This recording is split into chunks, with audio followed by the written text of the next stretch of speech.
gather us? Good morning, y'all. All of you. It's plural. That's good. Are we rolling to the masses who are following online? Glad to see you all this morning. Each year before Lent starts, we try to give a little teaser, a little preview of folks who are coming, and every now and then we'll hear back from you, whom we ought to be looking for next year as well. But I think everybody that I see in the room was around for the 100th year of Lenten preaching last year, so this is our 101st. This is the beginning of the second century of Calvary's Lenten preaching series. How about that? So our goal is really just to talk through who's coming and say a little bit about each of these folks. Here's the schedule. Y'all know it. The preaching starts at 12:05. I guess that's based on people scurrying over on their noon hours from offices nearby, going back, I don't know, maybe to the beginning. Is it all, Charles, as long as you remember, has it been 12:05? Probably.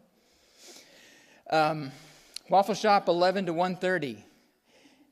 And then we're going to continue those interviews, those podcast recordings on Wednesdays at 6:15. I think we're at least going to start in the church with those. We have a big one I'll say something about in a minute to start with that might need the church. So we're going to experiment with what that feels like to be in our renovated space. It's more flexible. The chancel is easier to arrange in some comfortable ways. So this will be a test drive in a new way this year. Okay, so some of you will remember last year, I'm going to skip ahead, 2 years ago this happened.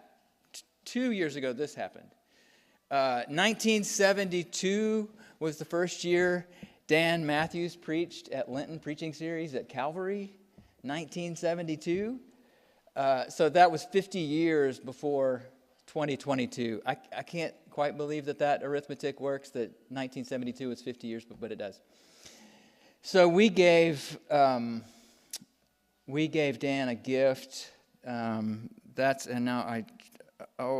What's Ted Fairs? Ted Fairs was a beloved Memphis artist who did woodcuts, and so we actually gave a Ted Fairs woodcut to Dan that says, "May peace and love fill your heart and flood with light the troubled dark," to honor his 50 years of being with us. Now, the reason I say that, he's not coming. I got a sad call from Dan late this fall, and he's past 90, and he said, I just don't think I can. I think it's time to step down, and he was a little heartbroken. So what we decided to do when we gave him that gift was that the first preacher, we would have that first preacher be in honor of Dan Matthews. So even 50 years from now, we hope people are still welcoming that first preacher as our Dan Matthews preacher. You don't have to know who Dan was to say he's a guy who showed up for 50 years in the same pulpit. That's worth honoring, just that longevity. A pretty remarkable ministry. So we're going to start with John Pitzer, who I don't expect everybody to have heard. Does anybody know that name from Memphis? In the back, Robin knows. So John Pitzer was actually a neighbor of Calvary's for years, caddy corner at St. Peter's. He was a Dominican monk, priest, Dominican priest. The Dominicans are preachers. That's core to who they are as an order. He's a fine preacher, and John eventually backslid into the Episcopal Church. So he's an Episcopal priest as of a few years ago.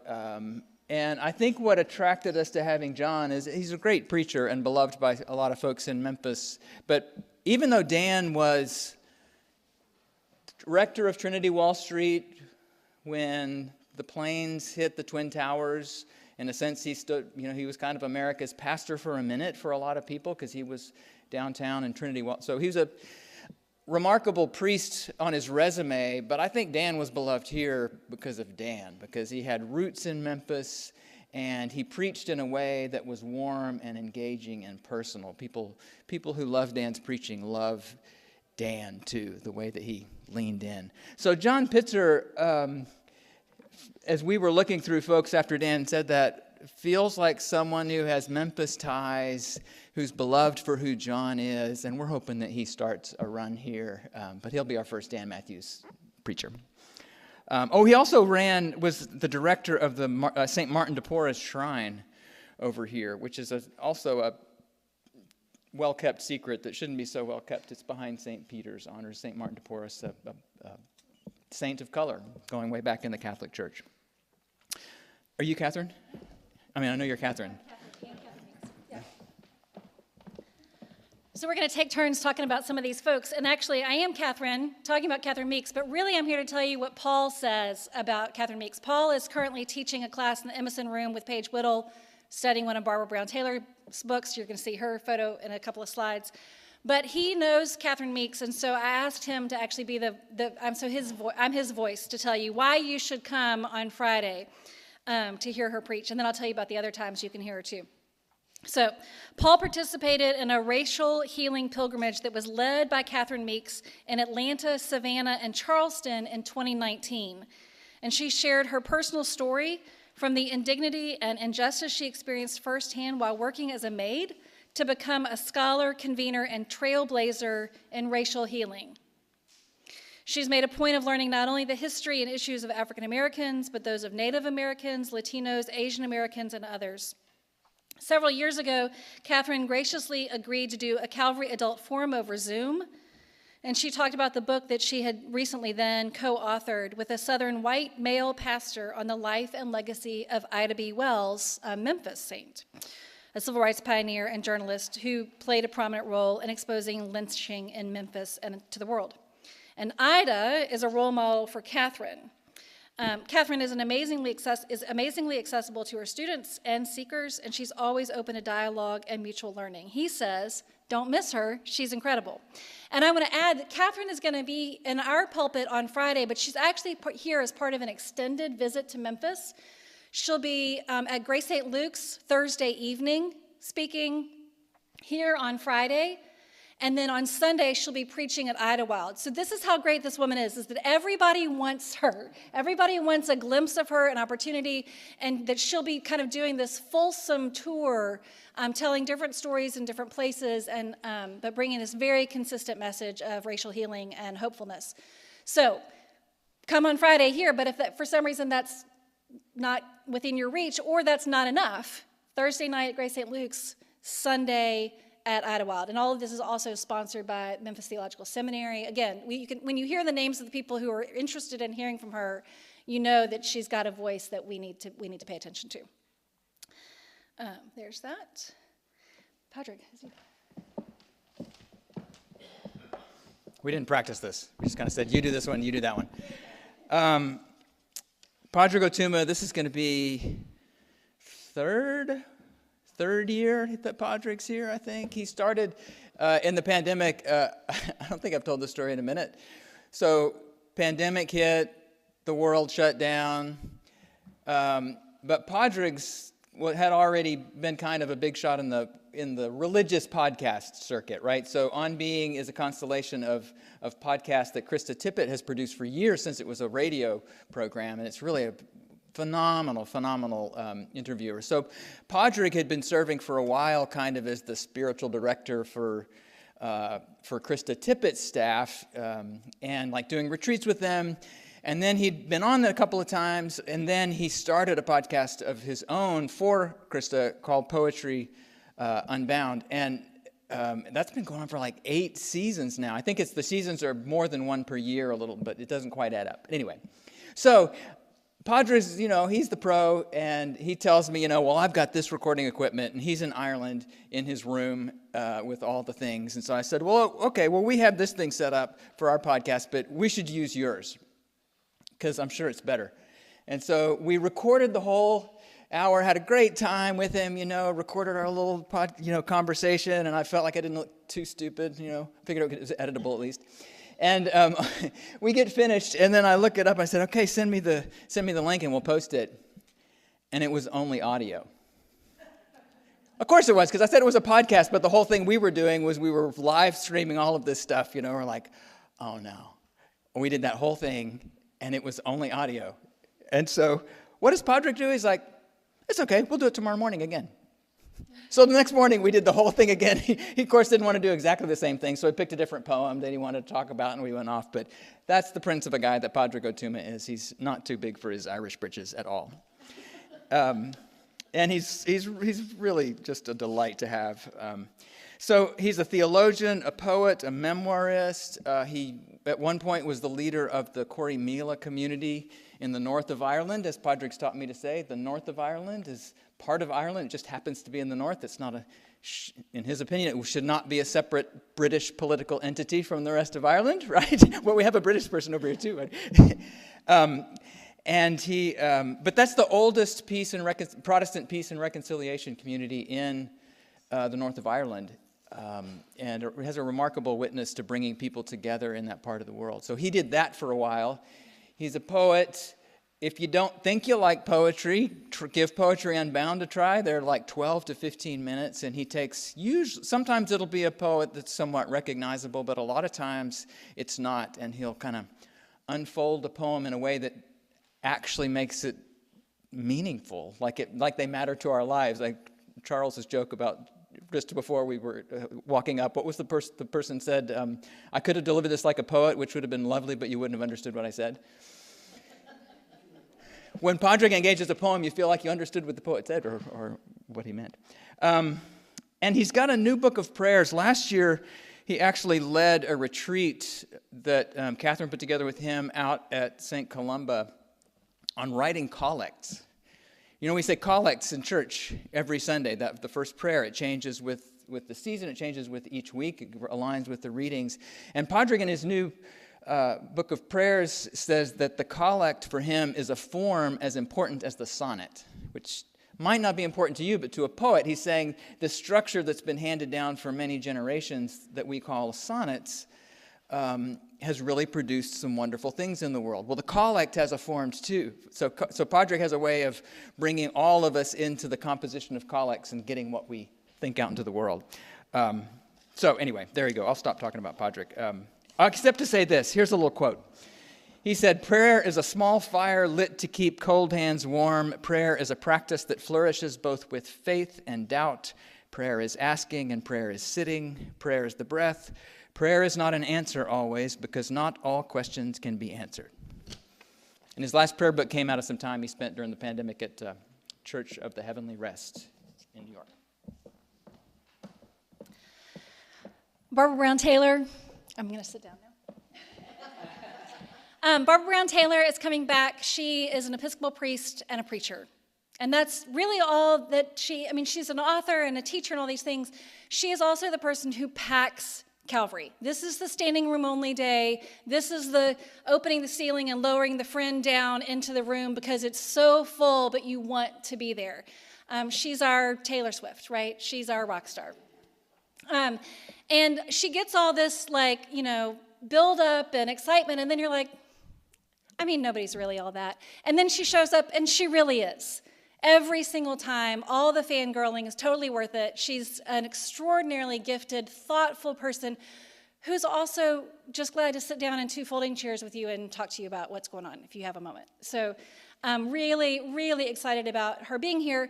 Her list of books is long. As I mentioned a moment ago, we're currently offering a book study. Paul and Paige Whittle are leading a class in the Emerson Room, even as we speak, looking at one of her more recent books, Holy Envy, which is her story of encountering faiths of other traditions and other faiths, and how she sees the good in them. That's a little envious about, oh, they do that, I really love that, and really admiring and appreciating the best of these the world that we live in and the faiths of others.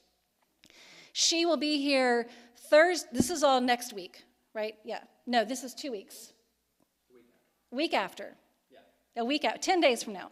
So here's the real kicker. Padraig will be here next Wednesday. She'll be here next Thursday. The two of them together are our first dialogue on Wednesday night. That's why we'll be in the church, because it'll be full. It'll be great. It'll be beautiful. And you're going to want to have been in the room for it, because it'll be just a fantastic conversation. So that's how the two of them fit together.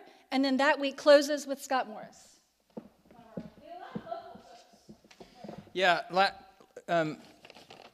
last year was LPS on steroids a little bit, right? We raised a little bit of extra money, and it allowed us to bring some folks from outside, more folks from outside Memphis than we might on a regular year and celebrate. But we still had locals.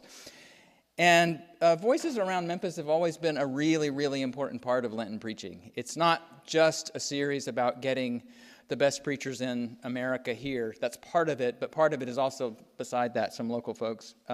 Some of them are preachers, some of them aren't full-time preachers. Scott Morris, Dr. Scott Morris, is a preacher. He's an ordained Methodist minister who became a physician and melded those two things when he founded Church Health in 1987. I know if you've driven through Memphis and stopped for long, you've heard of Church Health. It's been providing health care, especially for the working poor, but also to the underinsured and the uninsured since 1987, since when 12 patients, he said, started the Church Health practice. It's the largest faith-based, privately funded health clinic in the United States. There's not a bigger one that does what they do, which I think is kind of a remarkable thing for Memphis to have that going on.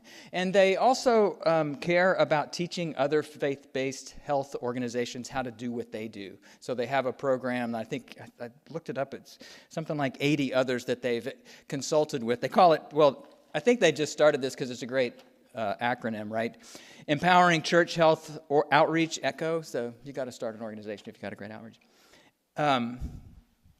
And so they've kind of helped plant. They haven't planted the other clinics, but they've taught people how to do what they do, which I appreciate. So Scott will be here to preach.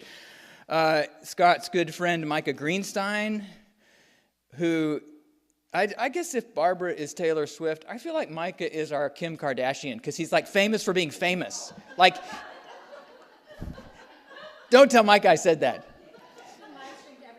Yeah, it is. No, you can tell Micah I said that. No, being famous, Micah packs the house more than the names that everybody in Memphis has heard of, right? Because it's kind of a cool thing. And I say that because a local event gains energy by its own particular genius. And I feel like Micah is one of the things that actually reminds us that we have a very particular local genius. And he'll pack it up. He will be the one who will pack it out as big as Barbara's. So, Micah will be back. What you don't know is that this is the 25th year that Micah will be preaching at Lenten Preaching, and I will not say Kim Kardashian when I introduce him on it. What an astonishing run, right? To have these kind of people who come back year after year after year, and it's part of who they are. We're going to celebrate that, and one of the reasons it seemed like a good time to invite Scott. Are you familiar with the Mystic? Has anybody heard of this? It's a few back there. At Crosstown in the green room, which is kind of a concert space on the second floor, back by that really cool retro bar up there. If you've been back, you need to go to that bar too. It's really funky. This first Tuesday of the month, for several years now, there's just been this conversation that's been happening among, the cast of characters has changed a little bit, but Micah and Scott and Kirk Whalum have been there since the beginning, and Joshua Narcissus, who preached here last year, who also works for Church Health and is one of the associate pastors over at Idlewild, has been there for quite a while too. And it's just conversation about whatever they decide to talk about. There's usually a topic. It could be violence or joy, or it could be all over the map. Kirk Whalum, we thought we had Kirk to come preach. If you've heard Kirk preach, he's phenomenal. He brings his saxophone and walks down the aisle. One of his he has many claims to fame, but he played sax on Whitney Houston's "I Will Always Love You." Going back that far, he's that kind of caliber guy, and he lives around the corner from me. He's in Memphis, great. So what we decided that a way to honor Micah, which he doesn't necessarily know yet that it's to honor him, was like, let's have his people come on Wednesday night and do their thing at Calvary as the Mystic, and let them decide how it would be best to honor Micah that night. So that'll be a great one to come. You get a taste of the Mystic, but I think it'll be pretty special. They'll make it amazing. Who's next? Here, Mark. Yeah, we're going to run through all these, and then you guys have stories of hearing these folks, and you guys know them, or you might have questions about some of the folks we mentioned. Dr. Mark Musey will be here. He's a now retired professor from Rhodes College. He taught me once upon a time back in the day when we were both a little younger. And he's not only has a deep scholarship in religions and his own personal practice, which has incorporated a lot of what he's learned, particularly from the Buddhist tradition. He then became kind of a sought-after teacher of mindfulness, and he and several colleagues from around Memphis, including Manoj Jain and a few others, would go into organizations, would go into schools, would go to places, and would teach the practice. So he's one of those people who has his own story, his own journey, his own faith, and he has a deeply rooted practices of faith that shape how he lives and moves in the world. He's been a little bit off the grid for a couple of years, and he's been here in this pulpit before, I believe, some time ago, but we're really glad to have him back. And then, am I Joe Birch? Yeah. And then Joe Birch. So your favorite newscaster, your favorite local news guy, right? Joe Birch is coming to Calvary, and his response to the invitation was one of the most gracious and generous. He's so excited to be coming. He was so honored to be asked. And then he said, but I babysit my grandkids on certain days, so can we schedule around that? I love this guy. And on behalf of his daughters and sons, or whoever's grandchildren, good job. So not only is he a newscaster, and he has been for 40 plus years, he's also just kind of a locally good guy. He's Roman Catholic. He's St. Patrick's, thank you. I knew I'd get the St. P wrong. St. Patrick's, but really involved in outreach community, really involved in several local volunteer agencies and organizations. And so he's, again, somebody who is not a trained preacher, but practices what we all preach, right? He's living this life of faithfulness and service, and he's deeply committed to Memphis. And we've tried this before, right, where we had a journalist come. Remember a couple of years ago, Jeff Calkins came and just blew the roof off the place. And so we'll see, sometimes these journalist guys know what they're doing with the spoken word. And we're really honored to have him come and join us in our pulpit. And he's been just delightful to converse about. His enthusiasm for coming to be a part of this project has been great. You're doing Cole. Okay, well, I don't know. These are easy to talk about. I'll tell you one, I could do this mic drop thing with Jackie Lewis too. One of the things we did for last year was pull together some of our favorite preachers, people who know Lenten preaching, like Barbara Brown Taylor, like Micah, several others on Zoom, just to say, who do we need to bring this year? And Barbara said, Jackie Lewis. Each year, Barbara has said, you need to bring Jackie Lewis into your pulpit. She's a hugely important voice. She serves, let me see, it's City, I didn't write it down. What's that? Middle Church in New York City. And powerful voice. The powerful thing in this also, I'll roll this into Cole Arthur Riley, is that Jackie, I'm guessing she looks younger than me, but I think she's probably 60. And so she's somebody who's been on the ground preaching in the city, around the world for some time. And she's coming the same week that Cole Arthur Riley is coming, who I'm going to let Catherine.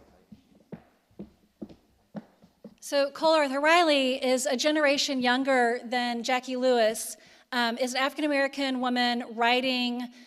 We've been studying her book on Wednesday nights. Those of you who've been able to be a part of our conversation about her kind of memoir / theological reflection called This Here Flesh. It's been a really powerful book to read in community and as a group. And she also has a real strong presence on social media. So if you're an Instagram person, she's the voice and the brain and really the heart, more importantly, behind an Instagram presence called Black Liturgies. And what she does is in the middle of this, social media is full of all the things that we're not real excited about promoting at church. But what she is offering regularly is this kind of embedded practice where there's a quotation, she'll comment on it, and then she gives you an inhale, exhale, breath mantra to go with it. So that as you're scrolling, if you stop and do it, you are invited into the prayer life of this woman and of this larger community, even as your feed is full of all the things that it's also full of. So what we have coming to us are these two just amazingly gifted, powerful women, and they're really excited about being with each other. Their paths have crossed a couple of times, but when we were setting up the schedule, and Robin can probably tell the story better than I can, Cole Arthur Riley said, I want to come when Jackie's there, and I want to be in dialogue with her. So they've been together in some settings before. I've recently learned as we've been planning all of this, but they're seeking each other out and have a real deep connection and a real deep friendship and mutual admiration one for the other. So they'll both be here, Jackie Lewis on Wednesday, Cole Arthur Riley on Thursday, and again, the kind of powerful magnetism and the exponential thing that happens when we put two people in a room, they'll be our dialogue conversation that Wednesday night. And I'm really excited to facilitate that and kind of a little intimidated and overwhelmed by the task myself. I'm hoping I can just say hi, go. And they'll just take it and run with it, which I feel like they will. But really, really just this is going to be a strong pairing and powerful week.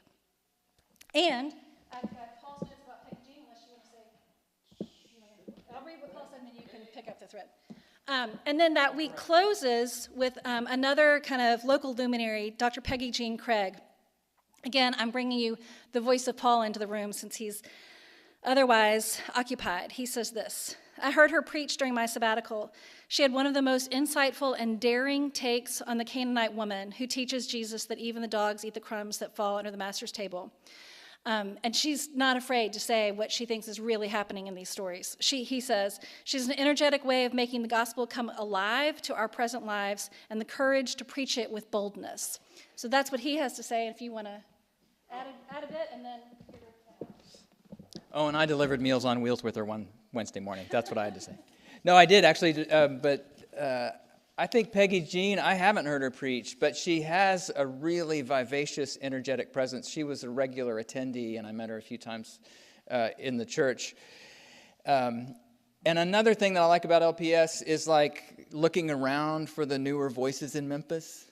So casting about. So I'm really curious to hear her preach and see if she's going to be one that we return to year after year.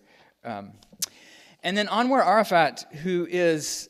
I met Anwar during the pandemic, and I'm going to give Scott Morris credit for this. When everything was falling apart in the world and we didn't know what to do, Scott convened a group of pastors across denominations, from Bellevue Baptist to Mississippi Boulevard to Calvary to Temple Israel. And Anwar was part of that group, just to say, what are you doing in your context, in your congregations? This is going to be hard. I think we need some support from other folks in the religious community. And I think the religious community, the interfaith community, needs to be strong. Honestly, that changed my experience of Memphis in a powerful way. I had friends across religious differences in Little Rock denominationally, or I was friends with the local rabbi there too, but I have not experienced the interfaith friendship among pastors to the depth that I have here.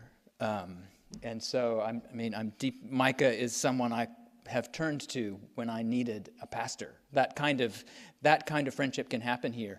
So that group started on Zoom like everything did. And I met Anwar there. We would now and then see each other at events, and we'd catch up and say, we've got to finally go eat lunch and have coffee. Didn't actually finally sit down to lunch with Anwar until after the tragedy was unfolding in Gaza.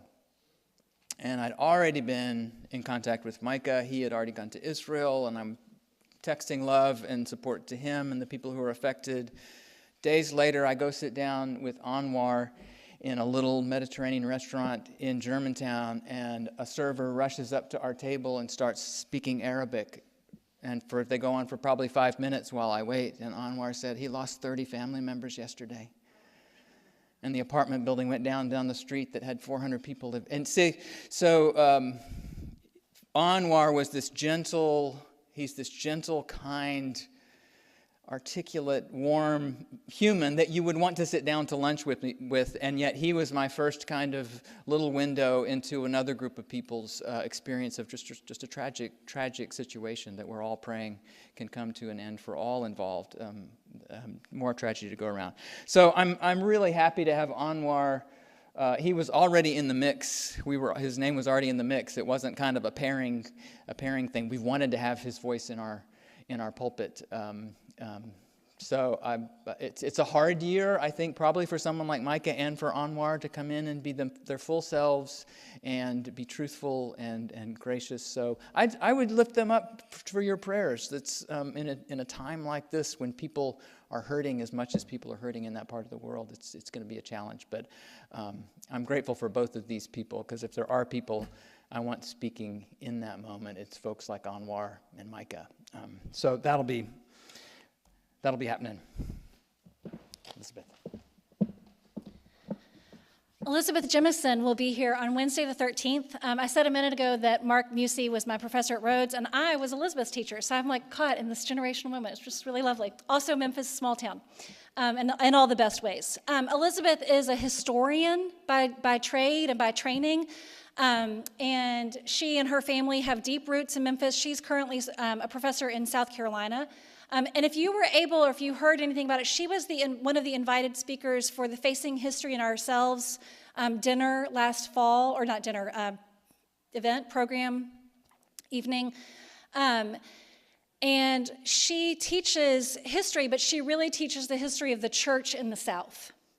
And the good and the beautiful of that experience, and the hard, and the ways that we missed it, and the ways that we led people astray, even in the depths of real tragedy, and historically, church didn't always get it right.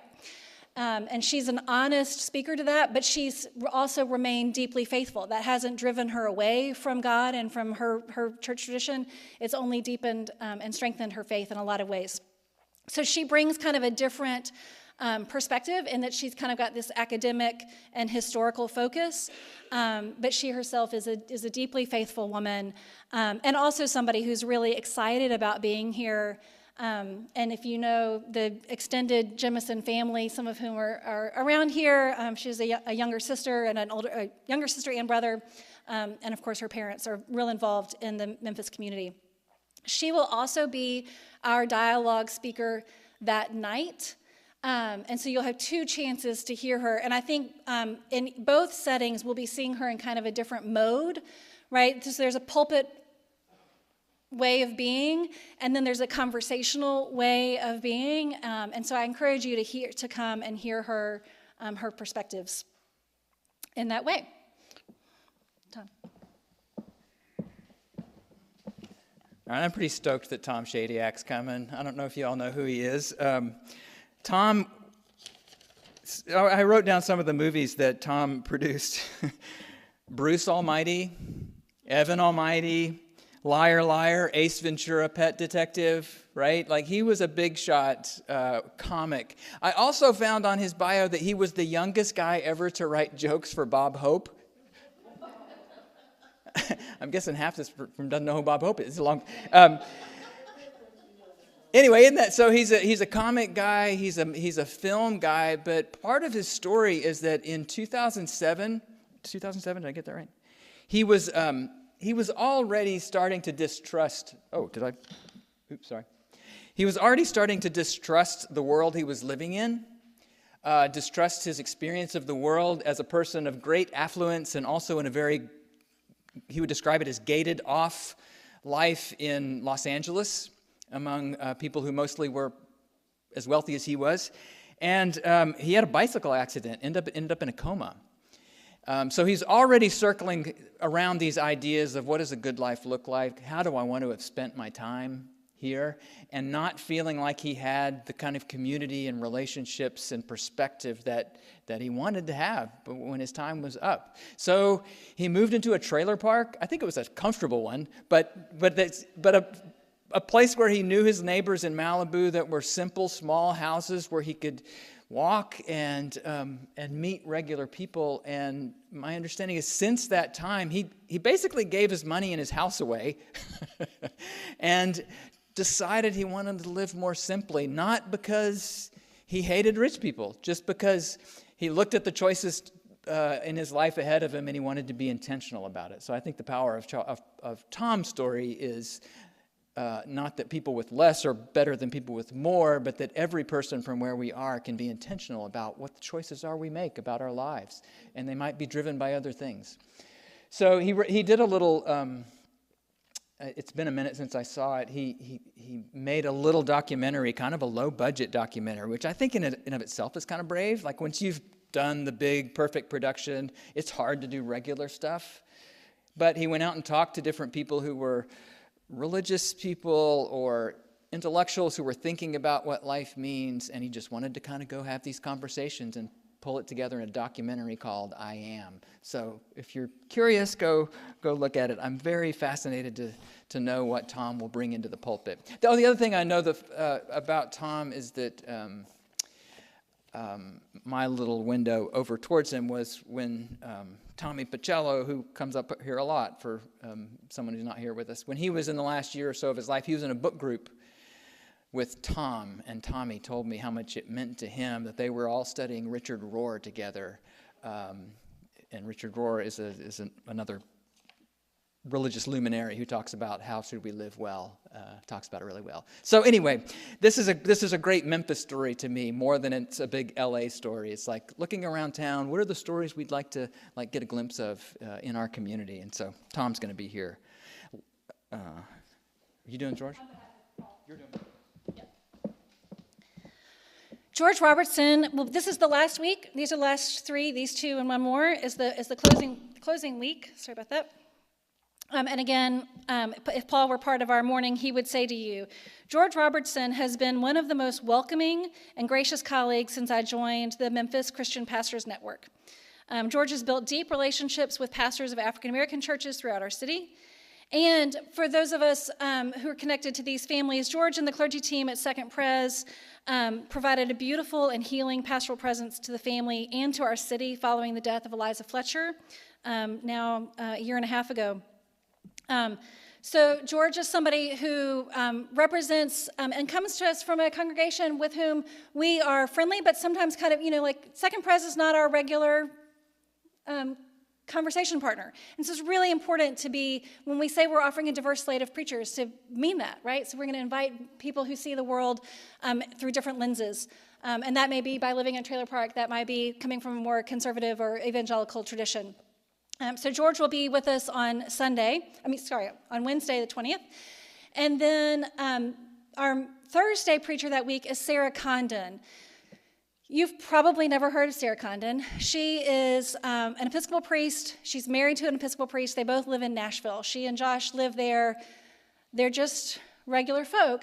But she's actually currently not serving in a church, but what she's a part of is this organization called Mockingbird, which has both a print, as you can see because I'm holding it in my hand, but a really robust online theological reflective space that they've created, inviting different voices from across really the United States, but even beyond that, to comment from time to time in a way. So they organize kind of themes, again, inviting folks to, the issue that I brought down is the one on mercy. And it's all these different stories, fiction, essays, poetry on that theme. And she's a really significant voice in this and also one of the kind of founders and editors of this project. So she's got a depth and connectedness to a larger faith conversation that she's a part of. She's also funny, and thoughtful in all those ways. And then we close out with Sam. Sarah really will be great. Go ahead and plan on coming. Mockingbird, one of the things I love about them is they're really smart about popular culture in meaningful ways, and what they mine pop culture for most reliably is instances where the old divide between grace and works righteousness appear in the world, which is, where in the world is the world telling me works righteousness, proves to me that you're worth something, and then you'll be okay, and where do they see instances of unqualified acceptance? It's really powerful to see that out in the world that's not under religious kind of in those categories. That's what they do really well. Sam Teitel is our closer, and he's been our closer for the last few years. Sam got here the same, like within a month of when Ardell and I got here, Sam and Sandra got here. Into Memphis, he is pastor at the Church of the River. And Sam has become also, I would say, I hope in 25, another, not 25, like 18 years, Sam's up there for his 25th year in a row, and people will say, I remember when he started preaching here. He regularly brings a lot of folks. He's funny, he's smart, he's insightful. Coming from the Unitarian Universalist perspective, he has this, from that perspective, they're not bound at all to the Bible, but he loves the weirded Bible stories, so he will mine the Bible for the strangest and most confusing story and then unpack it in a fantastic way. He was a slam poet before he went to seminary. And if you don't know what a slam poet is, think of what I do in the pulpit and then think it's just not that. It's like live poetry, some spontaneous, and the crowd like votes for who won the slam that night. It's it brings poetry into the moment. So he brings some of that energy to the pulpit as well. That's our group. All right, so you guys know a lot of these people, or you don't know and you may have a question. So does anybody want to share a comment, somebody they're really excited about, or ask a question about one of these people? Like, why in the world did you invite them, or tell me more about where I can find out more about them? Somebody want to share?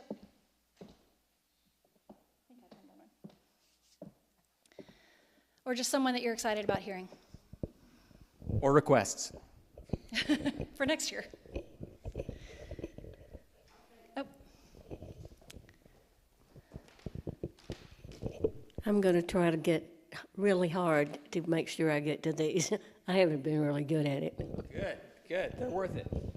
Beth's coming. Y'all can come. That's right. I am so excited about this season. I've been at Calvary longer than most of you.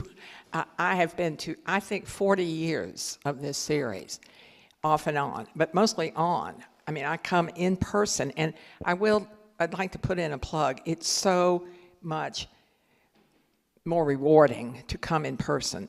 It may be hard to, all the logistics, but it's worth it. It's so different when you see these really awesome people, you all. I mean, and it's not the diversity, it's the breadth and the depth and the zing. I mean, I will never forget Kim Kardashian and Taylor Swift. And don't think I'm not telling those people who you call them. See why I write down my sermons and don't speak from... And I really appreciate, Mimsy, the breadth and the depth. That's a much better way of thinking about who we're hoping to gather.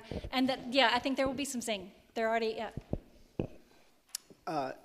I, years ago, had approached Doug Bailey about it. I said, somebody has got to film this stuff because you just don't see these people in our church or any church.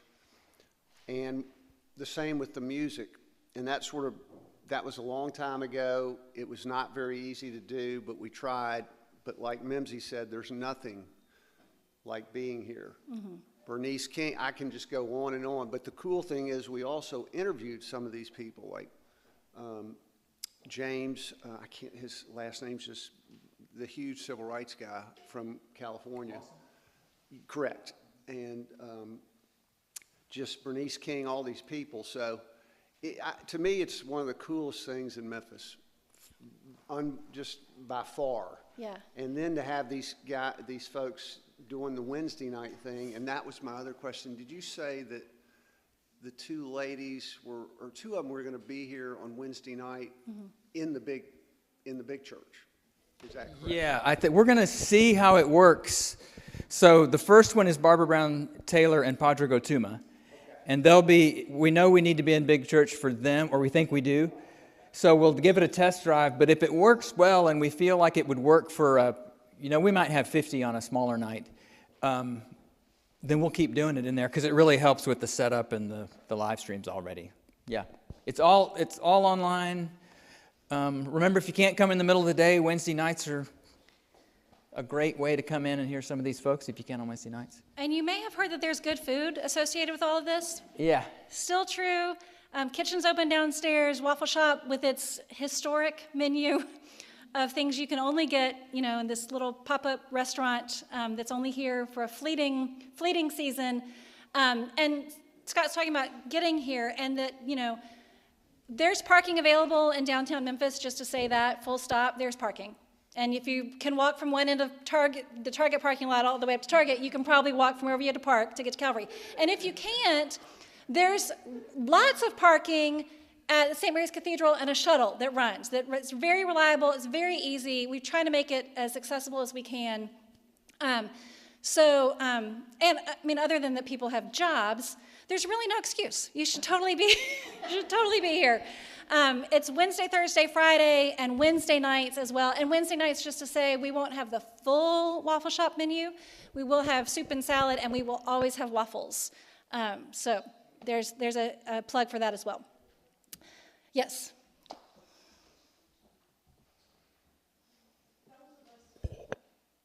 Us who have been in Memphis a million years know that there's $2 parking behind the black building right behind us. There you go. And you'd be surprised how many people don't know that, but if you cut behind it and through that little park, it's as close almost as coming from any place else to the church. Yeah. You heard it here first. Insider tidbits. Aren't you glad you were here to hear that? The Darth Vader building, if you don't Yeah. know. That's what they call it down here. All right, friends, as you can tell, we're really excited. This year is going to be great, and we hope that you'll be here, and we hope that you'll bring a friend. There are on the tables up here if you want to take away, because this was a lot of information with names and faces and dates, and on the flip side, the menu to take with you and share wherever you do.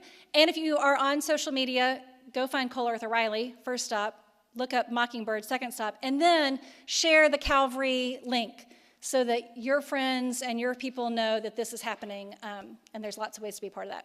And they're looking for volunteers. Last thing, volunteers, Wednesdays and Fridays especially. Thanks, y'all. It's going to be a great year.